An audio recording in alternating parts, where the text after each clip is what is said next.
नमस्कार। कक्षा 12 वाले छात्र अपना फिजिक्स का त्रैमासिक परीक्षा का पेपर देख लीजिएगा।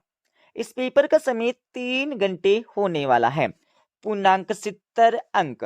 आपको इस पेपर का संपूर्ण उत्तर इसी वीडियो में मिलने वाला है। तो इस पेपर का हमारा पहला प्रश्न दिया। पहले प्रश्न में आप सभी को सही विकल्प चुनकर लिखना है, जो आपकी परीक्षा में 6 नंबर के पूछे जाने वाले हैं। पहला देख लीजिएगा, किसी बिंदु आवेश से दूरी r पर विद्युत क्षेत्र अनुक्रमानुपाती होता है। तो कितना होता है ये आपको बताना होगा। तो पहले में करेक्ट आंसर आपको लिखना होगा ब वाला 1/r² होता है। दूसरा देख लीजिएगा, अति चालक पदार्थ की चालकता होती है। तो दूसरे में करेक्ट आंसर आपको लिखना होगा अ वाला अनंत अनंत होती है। तीसरा देख लीजिएगा, धारा के चुंबकीय प्रभाव की खोज की गई। तो किसने की थी आपको बताना होगा। तो तीसरे में करेक्ट आंसर आपको लिखना होगा ब वाला ऑस्ट्रेट ने। चौथा आपका दिया है स प्रेरकत्व की इकाई है। तो इसमें आपको लिखना होगा स वाला हेनरी। तो हेनरी का प्रतीक लिख लीजिएगा, इस प्रकार का होता है। और पांचवा देख लीजिएगा, स्टेप अप ट्रांसफार्मर का परिवर्तन अनुपात है। तो पांचवी करेक्ट आंसर आपको लिखना होगा स वाला एक से बड़ा। एक से कैसा होता है, बड़ा होता है। ठीक है। उसके बाद आपका 6 वाला देख लीजिएगा, कौन सा एक लौह चुंबकीय पदार्थ है। तो इसका आंसर आप सभी लगा लीजिएगा। छठे में करेक्ट आंसर आपको लिखना होगा ब वाला निकिल। दूसरा प्रश्न देख लीजिएगा। इस प्रश्न में आप सभी को रिक्त स्थानों की पूर्ति करके लिखना है, जो आपकी परीक्षा में 6 नंबर के पूछे जाने वाले हैं। पहला देख लीजिएगा, जिन प्रतिरोधों में ओम के नियम का पालन नहीं होता है उन्हें कैसा प्रतिरोध कहते हैं। तो पहली में आपको लिखना होगा, लिख लीजिएगा,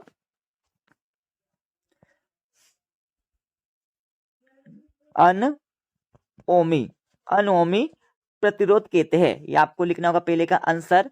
दूसरा देख लीजिएगा, धारावाही परिनालिका किसकी भांति व्यवहार करती है। तो दूसरे का आंसर आप सभी लिख लीजिएगा। दूसरे में आपको लिखना होगा दंड चुंबक की तरह व्यवहार करती है। तीसरा देख लीजिएगा, किसी विलगित निकाय का आवेश सदैव कितना रहता है। तो तीसरे में आपको लिखना होगा, क्या लिखना है। तो तीसरे में आपको लिखना होगा संरक्षित रहता है। संरक्षित आपको लिखना होगा तीसरे का आंसर। और चौथा देख लीजिएगा, किसी चालक के अनुप्रस्थ काट से होकर आवेश के प्रवाह की दर को क्या कहते हैं। तो चौथे में आपको लिखना होगा विद्युत धारा कहते हैं। विद्युत धारा कहते हैं। पांचवा देख लीजिएगा, किरचॉफ का दूसरा नियम किस संरक्षण के नियम पर आधारित है, यह आपको बताना होगा। तो पांचवी में आपको लिखना होगा, लिख लीजिएगा, ऊर्जा संरक्षण के नियम पर आधारित है। यह आपको लिखना होगा। छठा देख लीजिएगा, सबसे पहले वैज्ञानिक थे जिन्होंने इलेक्ट्रॉन की खोज की थी। तो छठे का आंसर आप सभी लगा लीजिएगा। छठे में आपको लिखना होगा जे थॉमसन आपको लिखना होगा छठे का आंसर। अब यहां पर हमारा अगला प्रश्न देख लीजिएगा। इस प्रश्न में आप सभी को सत्य अथवा असत्य बता के लिखना है, जो आपकी परीक्षा में 5 नंबर के पूछे जाने वाले हैं। पहला देख लीजिएगा, दो समविभव पृष्ठ कभी एक दूसरे को नहीं काटती।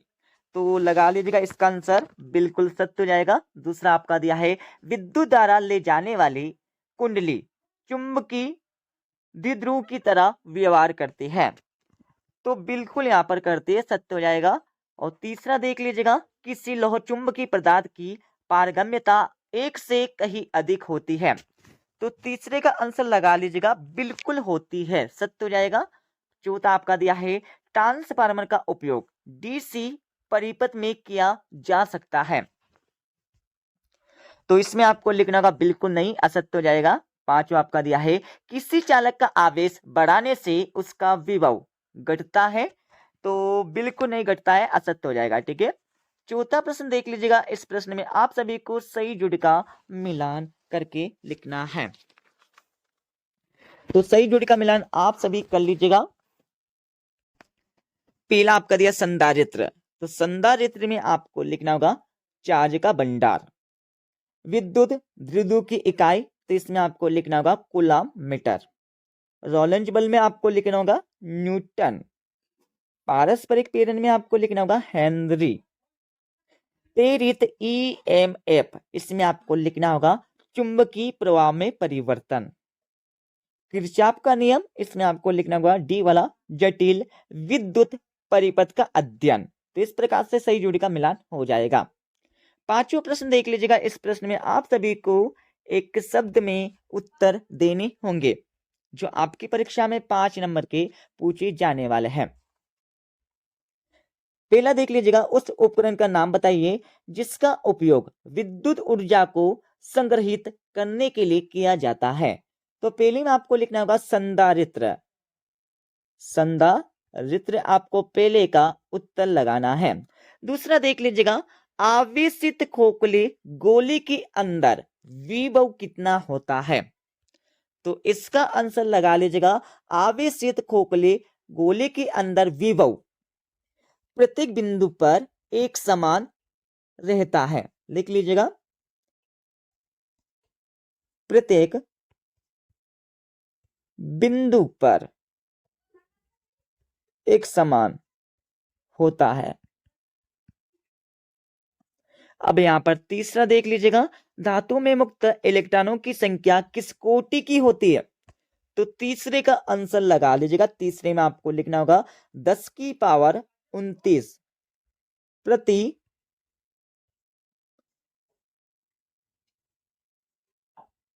मीटर क्यूब, ये आपको लिखना है। ठीक है,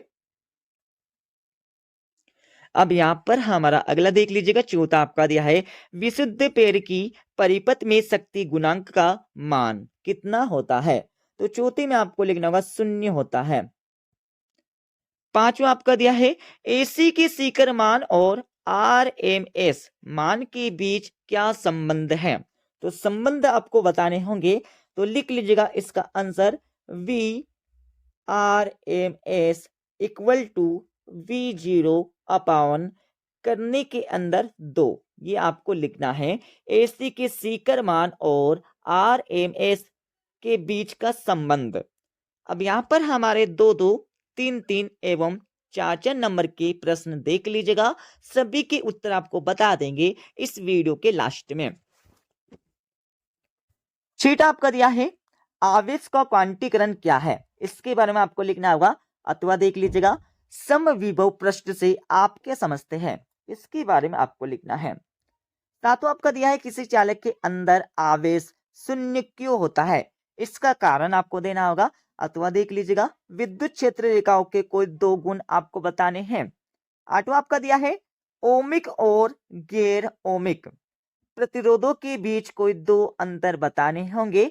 अथवा देख लीजिएगा, अपवाह वेग क्या है, चित्र सहित आपको समझाकर लिखना है। नौवां देख लीजिएगा,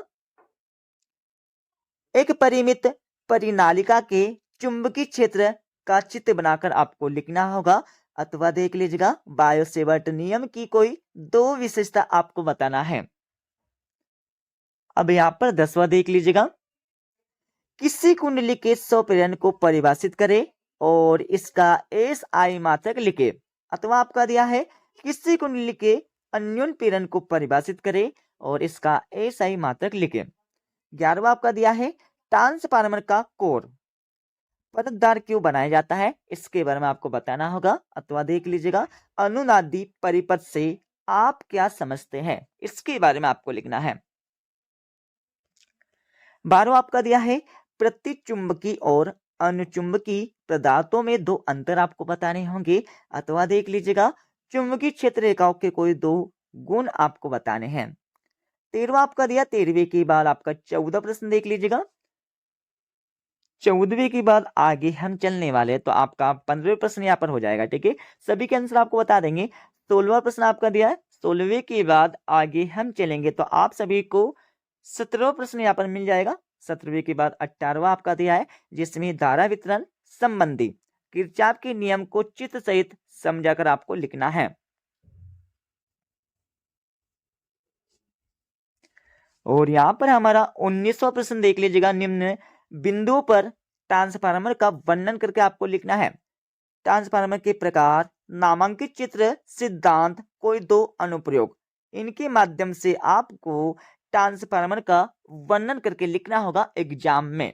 अथवा देख लीजिएगा, विद्युत चुम्बकीय प्रेरण संबंधी लेंज का नियम लिखिए एवं समझाइए कि लेंज का नियम ऊर्जा संरक्षण नियम के अनुकूल है। ये आपको समझाकर लिखना है। 20वां देख लीजिएगा। 20वीं में क्या करना होगा, उनके बीच कितना बल लगता है ये आपको ज्ञात करना होगा और इसका अत्व वाला प्रश्न आपको दिया है।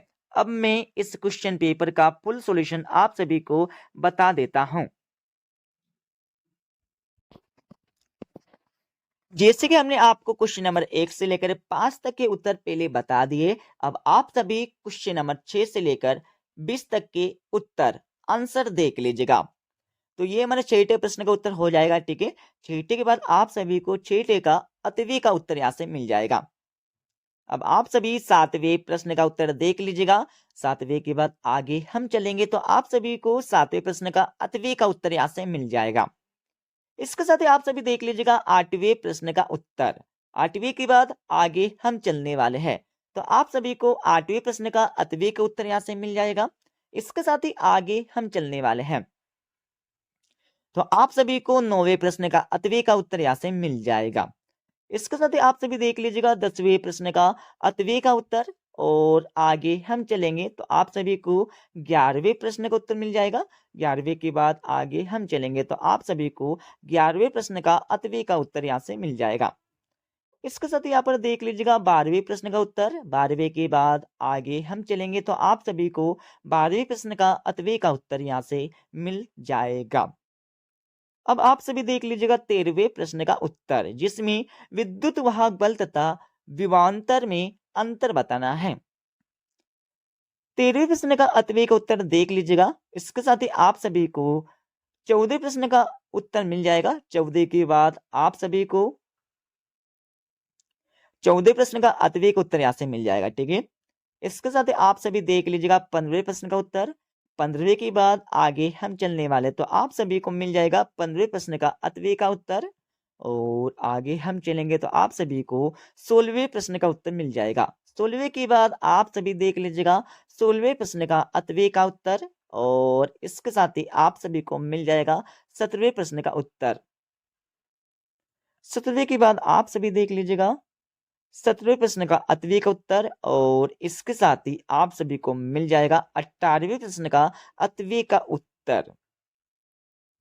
19वें प्रश्न का उत्तर आपको यहां से मिल जाएगा। 19वें के बाद आगे हम चलने वाले तो आप सभी को 19वें प्रश्न का अतवी का उत्तर मिल जाएगा और आप सभी देख लीजिएगा 20वें प्रश्न का उत्तर। 20वें के बाद आप सभी को मिल जाएगा 20वें प्रश्न का अतवी का उत्तर। तो इस प्रकार से हमने इस क्वेश्चन पेपर का फुल सॉल्यूशन बता दिया है। ठीक है, मिलते अगले वीडियो में।